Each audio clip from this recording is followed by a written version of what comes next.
was a hit on him. Okay, and what was that reasoning?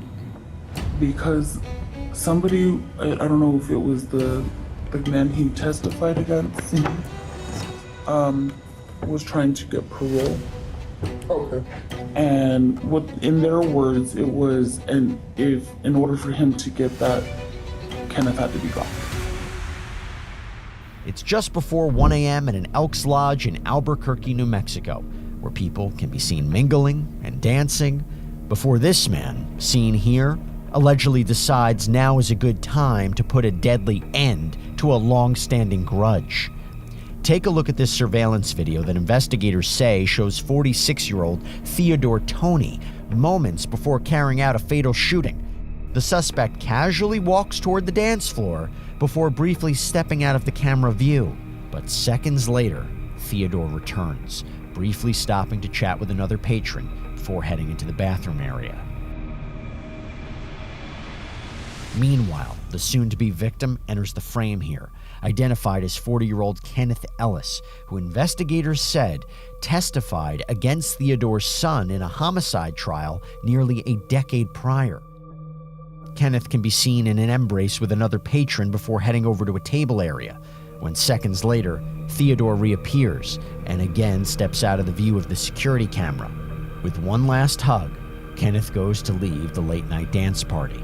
That's when investigators said Theodore reached out and fatally shot him in the head. Seconds later, the suspect is caught on another surveillance camera, making a hasty exit from the scene. It takes investigators less than a day to track down Theodore at a nearby apartment complex. Apartment B.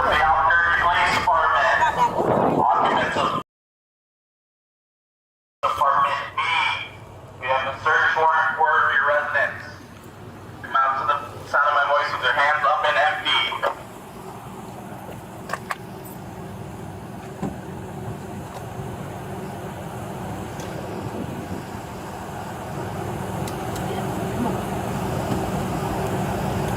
This is the Albuquerque Police Department. Occupants of... We have a search warrant for your property. Come outside to the sound of my voice with your hands up and empty.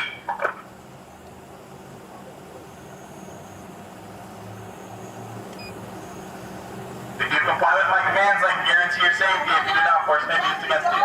Yes, if you have any dogs, you can bring them out, but come out with nothing else.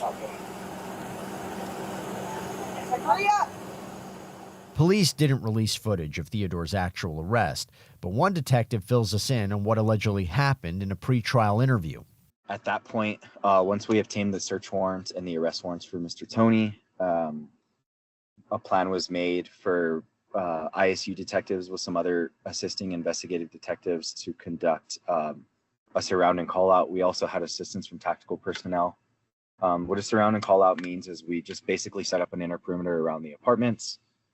We use kind of distance and cover just to provide the safest possible means to take individuals into custody.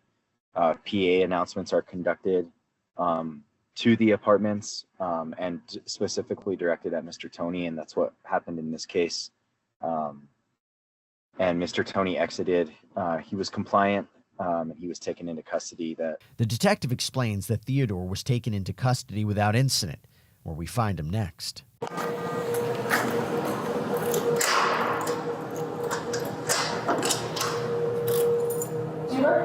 Yes. Hey, so sorry about the wait, man. I'm Detective Stephanie Rockwell. So I'm just touching up a few things over here. Are you good right now? I just wanted to check on you, make sure you need water or something. Okay, cool. So what we'll do is give me like maybe 5-10 minutes, and I'll come back here, take you in the room. If you want to talk, we'll talk. I don't want to talk about that. Okay. I don't have anything to talk about. Okay. We still have a search warrant that we need to execute, okay? It's already been signed by a judge for your DNA. So... My DNA? Yes, sir. It's just going to be some prints. We're going to do major case prints on you, and then also do some bone swabs in your mouth, okay? That's already... What? For your DNA. Why? So, well, if you want to talk, we can talk over here. No, I still need to know why. Yeah. So, as of right now, you are under arrest. We have charges of an open count of murder. What? Yes, sir. And that's why we're going to get your DNA. So it's already been signed by a judge. I heard you've been really chill with him. I appreciate you being cooperative. Please don't try to fight us. Oh, no, I just, Alright, so. if that's the case, I need a lawyer. Yeah. And I don't want to talk about nothing. That's fair. And you already said that, so I'm not gonna interview you. Okay. Okay? But we still have to get your DNA. It's it's a legal document signed by a judge, okay? So give me a few minutes and then we'll get set up, okay? Theodore refuses to talk and demands a lawyer before police return to escort him to another room for fingerprinting and DNA swabs.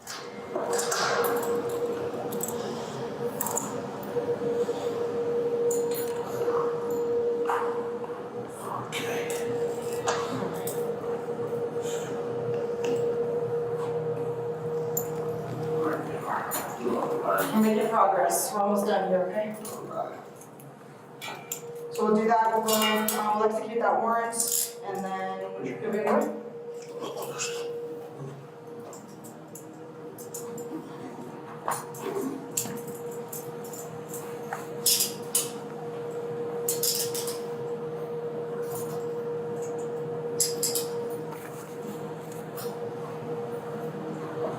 That way off, that way it doesn't cinch up on you. We're gonna cooperate on yours.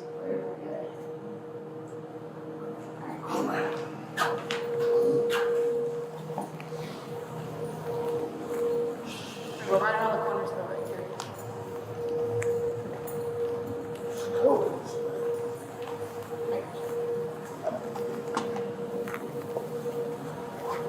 There we go.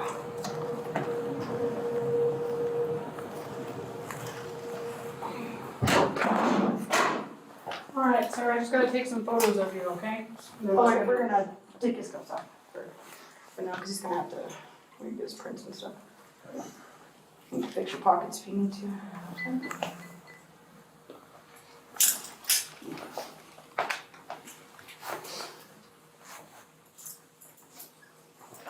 Cool. So if I could have you stand up against this wall right here. Close that so we can move over.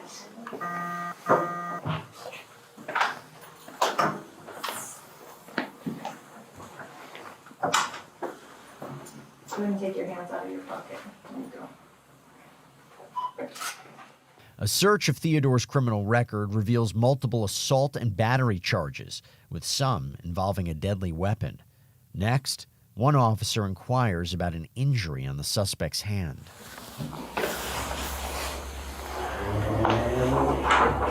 Okay, what'd you I got do? bit by a dog. Oh no, Mm. is it a big dog? Oh no, ouch. My chihuahua bites me, but he doesn't have teeth, so it doesn't really matter anymore. Ouch. While officers continue processing the suspect, let's fast forward a few days when one witness comes forward. Is there any questions you have for me about the case that I can most likely answer for you now? So I heard, and this is why it was like it didn't sit right with me, is I spoke to his sister who has been in contact with her, and she told them that this is his sister and his mom. Why there was a hit on him. Okay, and what was that reasoning? Because somebody, I don't know if it was the man he testified against, was trying to get parole. Okay. And what, in their words, it was, and if in order for him to get that, Kenneth had to be gone. I know, like, legally that's not how it works, but Yeah. that is, like, why would you tell the family that? You know what I mean? Yeah, Who like told her that? I don't know. So in order for the person that he testified against to get paroled, Kenneth had to be gone. Who's his sister? How do you spell that? Oh right, we went over this. Yeah. Okay. And you have her phone number, or how she contact you? I have her number. Okay. I've heard that too. Okay. Some kind of briefly. I'll have to go through jail calls to get that information. It's just that's going to take me some time. But if you hear anything else like that, please let me know, okay? I know it's a lot of rumors and a lot of things. Yeah. Obviously, we're just looking, we know who did it, we're just looking for a motive. Obviously, we know part of it, I think. I'm confident that we know part of it, I just need to, the rest of it would be good. The witness explains what investigators already suspected, that Theodore allegedly targeted Kenneth for testifying against his family member. Yeah, that's just why would you have that detail? Yeah. And you're friends with all the people involved. Yes. So it just, that didn't sit right. And then, I'm not trying to push it towards her, but that's... Yeah, My reasoning absolutely. might I know work. people are talking, they're just not talking to the right person. But I'll find out. I'll get to the bottom of what happened, and Right. if anybody else is involved, they will be charged. If somebody set this up to get Kenneth there on that specific night, I will find that out, and they will be charged with first-degree murder and conspiracy. Even if they don't pull the trigger, I will still charge every single person involved if I get to the bottom of it. Okay. I hope that happens. Yes, sir. Absolutely. Okay, Oh man. Okay. I'll take this for you. I'll have to clean up this. Alrighty, man. Alrighty. We'll walk. I can walk out this way. Next, the detective gets to talk to another witness who says they were there the night of the fatal shooting. So I wanted to talk to you about that because I was told that you actually saw what happened because you were right there. No, I was in my storage room. That's what the money, and me and the bartender was in there getting change, and I heard a shot, and I came out, and I told, and I saw, oh, somebody bust a balloon. And we opened the door and came out, and the guy was laying on the floor. And I told her, close it. She said, no, it's not a balloon, it's a shot. Because the guy laying out, and I looked outside, and he was laying on the floor. I said, close the door, because I don't know if they're going to continue shooting or not. Yeah. So we closed the door and went back in there, me and her, for about a few minutes, when people were running out and, screaming and hollering. So I went back out, and that's just the way it was. I didn't see any shooting or nothing. Awesome. So, and I apologize.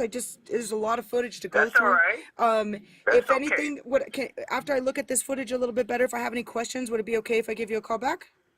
That's fine, ma'am, because you ain't going to see me on that footage unless it was afterwards, because I wasn't even nowhere around. So after the shooting that happened, did you hear who shot? I was just told by several people that, what's his name? I forget his name, but the one that did the shooting, I was told by several people that he did the shooting. Okay. Do you remember his name? No, Tony? I think it's Tony. Okay. Investigators said it was tough to get any witness to come forward over fear of retaliation. But in another pretrial interview, one more witness gives her side of the story. So were you at the bar when this happened? I actually was not at the bar at the time of the shooting. I had just walked back into our closet to receive change. So I actually didn't see anything that happened. Did you hear something? Yes, I heard one loud pop. It kind of sounded like a balloon almost popping. What happened after you heard that?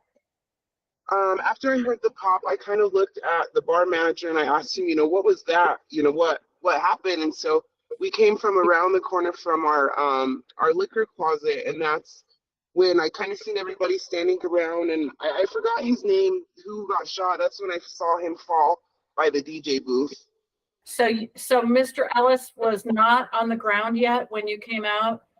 No, when I came, he was kind of standing, kind of like wobbling, and then he kind of like dropped. Who did you see near him at that time? It was a lot of people, but the only one I can remember the most was, I believe it was his wife or his girlfriend. Theodore was later found guilty of first-degree murder and sentenced to life behind bars. Yeah, that's fine. Yeah, these ones, they're written out so different. Yeah. No, this. Not this one. Just these four. And that's this. So then these two are yours. Yep. Here's. Can you use your restroom before you put your cups back on? Well, we're gonna put your cups on. Just water though. Yeah, we'll just water. I'll grab that real quick and then I'll meet you back out there. I'll put you back. Thank you for your service. I appreciate it.